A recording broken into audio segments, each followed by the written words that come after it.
Jadi itu adalah gabungan dari federasi, juga konfederasi. Kemudian federasi pula ada gabungan dari sektor. Kemudian ada yang sektor. Di anggaran saya berharap di masa jabatan 5 tahun kita sudah bisa membentuk federasi di anggaran kita, bahwa akan kita bentuk lagi sektor-sektor. Kalau di undang-undang itu ada 5 sektor. Sebenarnya kita sekarang ini juga ada 5 sektor, tetapi tidak kita buat serbundo di PKS, serbundo di sawit, serbundo di kebun karet, serbundo di bongkar muat, atau di aneka yang lain. Kenapa kita buat? Hidup bro, hidup bro, hidup bro, serbundo. Federasi Serikat Buruh Perkebunan Indonesia. Jangan lupa like, share, comment, and subscribe. Merdeka!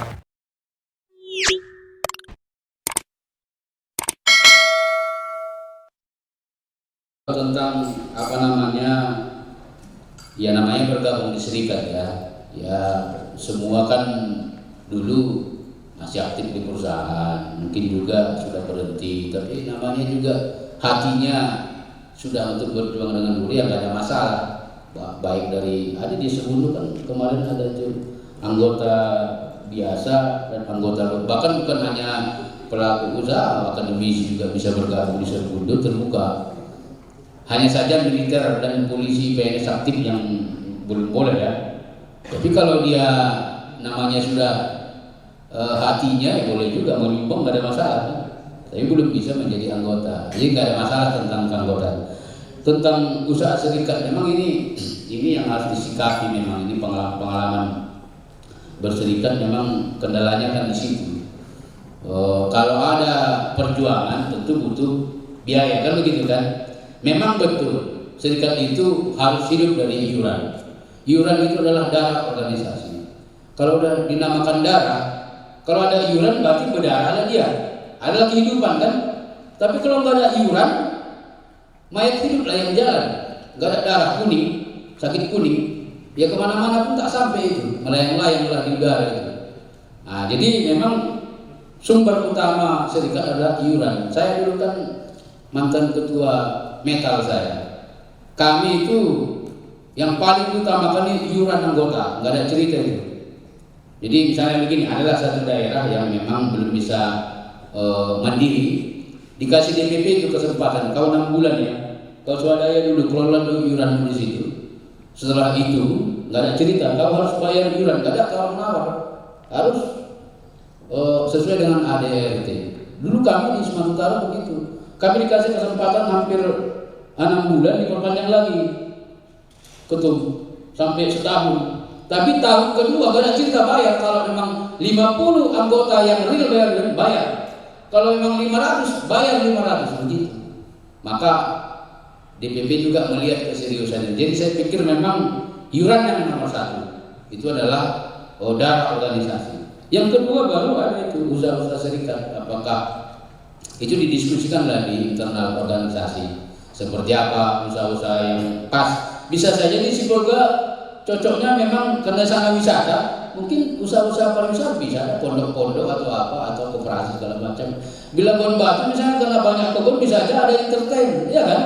Keyboard juga bisa disewakan. Itu kan lain tempat, lain usaha yang bisa mendukung pendanaan serikat gitu.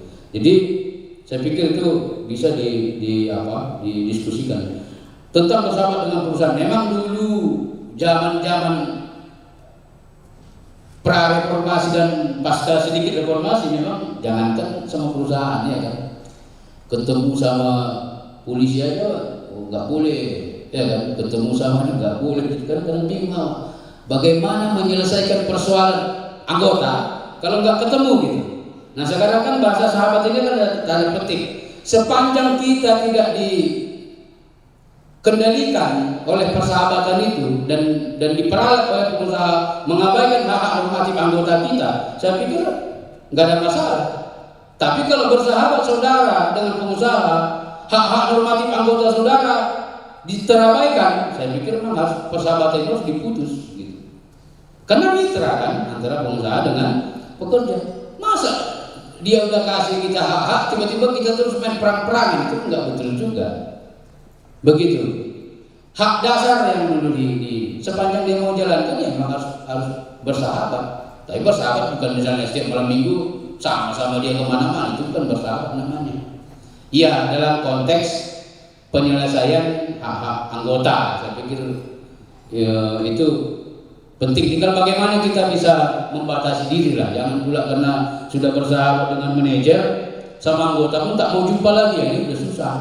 Orang levelnya sudah manajer, askep, ya kan, askep baru di atas lagi misalnya. Kemudian diskusi dengan anggota setiap minggu yang biasanya ada, nggak ada lagi. Saya dulu paling rindu saya diskusi setiap minggu sekali. Saya datang ke perkebunan dulu, langsung dulu anggota kita dulu yang sedang berdagang dulu. Ada juga dulu Aquapam dulu, sekarang udah ganti PT. Saya datang. Kalau nggak diskusi setiap minggu, macam nggak sehat rasanya. Enak diskusi itu kan, kadang ada gorengan, digoreng enak gitu. Jadi nggak apa bersahabat, tapi jangan lupakan kerja-kerja pokok serikat, yaitu apa? Konsolidasi, bayar iuran, ada masalah didiskusikan bersama. Jangan langsung tiba-tiba sedikit ada PHK kota langsung ke ketum. Wah, pentinglah ketum, ada berapa kabupaten kota. Nah, kadang-kadang penting diri juga ya. Tapi saya pikir ini kan Serbundo ini kan kita berharap, saya banyak saya banyak harapan sekali dengan Serbundo ini. Kenapa saya sering diskusi dengan beliau ini? Saya melihat ini prospeknya bagus ke depan Serikat Buruh Perkebunan ini. Pertama, dia tidak akan ada relokasi misalnya, penutupan secara tiba-tiba. Nggak mungkin karena dia udah menanam di situ investasi kan. Sawit itu kan atau karet itu kan nggak setahun 2 tahun itu lama. Tapi kalau pabrik ember tutup besok nggak ada masalah gitu. Jadi ini harus kita rawat dan kita kembangkan. Ya pasti ada masalah-masalah, tapi saya yakin DPP tidak akan tinggal. Kemarin Blonsum itu jujur aja dipanggil juga saya sama ketum ini kan, diskusi kan. Oh nggak usah saksi kalau itu, saya bilang begitu. Nah, itu kan cara trik, kan nggak mungkin disampaikan semua sama anggota kan. Apa langkah-langkah di DPP kan begitu kan. Nah itu, jadi saya pikir DPP sangat serius. Jadi anggota, basis dan DPC, Korwil bahu-membahu lah kita membesarkan. Hidup buruh, hidup buruh, hidup buruh, Serbundo. Federasi Serikat Buruh Perkebunan Indonesia. Jangan lupa like, share, comment, and subscribe. Merdeka. Nyanyikan. Oke, kita menyanyi. Teman-teman berdiri sejenak karena permintaan ketum. Bisa berjoget. Pernah dengar lagu Minggir Bung Minggir Bung? Nah, pernah ya? Minggir Bung, minggir Bung, minggir Bung. Kami buruh mau tuntut perubahan.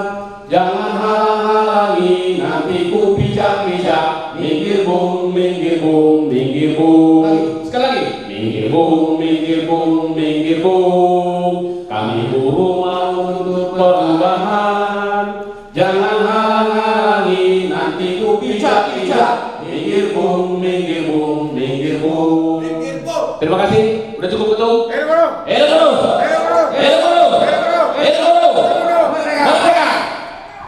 Apa tugas kami hari ini adalah untuk mengantarkan bagaimana kongres kita ini berjalan sesuai dengan anggaran dasar dan anggaran rumah tangga. Untuk itu merupakan kehormatan yang paling besar bagi kami bertiga. Walaupun dalam di awal ini saya yang bercakap, nanti akan dibantu oleh teman-teman yang 2 orang. Ada 2 tugas kami sampai pada nanti pengantar terpilihnya majelis sidang. Di dalam agenda kita, yang pertama mau kita sepakati adalah tentang pembahasan dan pengesahan jadwal kongres. Hari ini masih pada posisi pukul 17 Di dalam catatan kita ini agendanya seharusnya sudah penyampaian laporan harusnya di jam yang sekarang. Tapi karena kita masih pembahasan tadi, sudah adakah di meja teman-teman pengesahan dan pembahasan jadwal kongres? Ada masing-masing peserta dapat? Judulnya adalah pembahasan dan pengesahan jadwal kongres. Ada? Atau susunan acara? Oke, di situ susunan acara. Mari kita lihat masing-masing. Itu pada posisi pukul 15 sekarang seharusnya kan sudah pembahasan laporan ya. Nampak?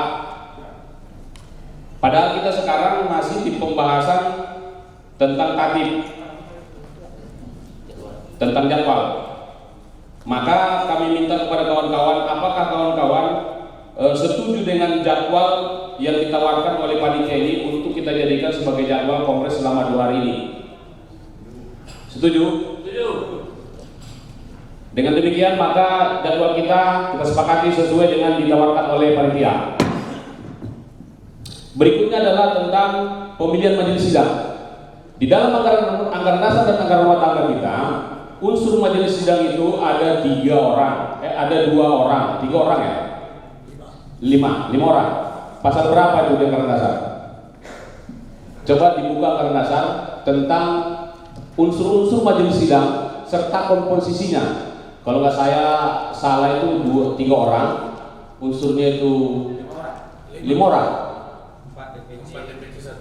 Oke, karena di anggaran dasar itu ada 5 orang, 4 DPC, 1 DPP. Apakah itu masih relevan kita lakukan dengan situasi sekarang? Atau kami menawarkan dari sering komite supaya ini mempersingkat, 2 orang dari unsur pimpinan DPC, 1 orang dari unsur steering komite. Bagaimana peserta kongres? Karena ini kita bicara penghematan dan mengejar waktu dan mempermudah sebenarnya. Dia akan berdasarkan 4 orang DPC, 1 orang DPP. Kami tawarkan sekarang pada kawan-kawan 2 orang DPC, 1 orang dari steering komite. Bagaimana? Ya. Hidup bro, hidup bro, hidup bro, Serbundo. Federasi Serikat Buruh Perkebunan Indonesia. Jangan lupa like, share, comment, and subscribe. Merdeka!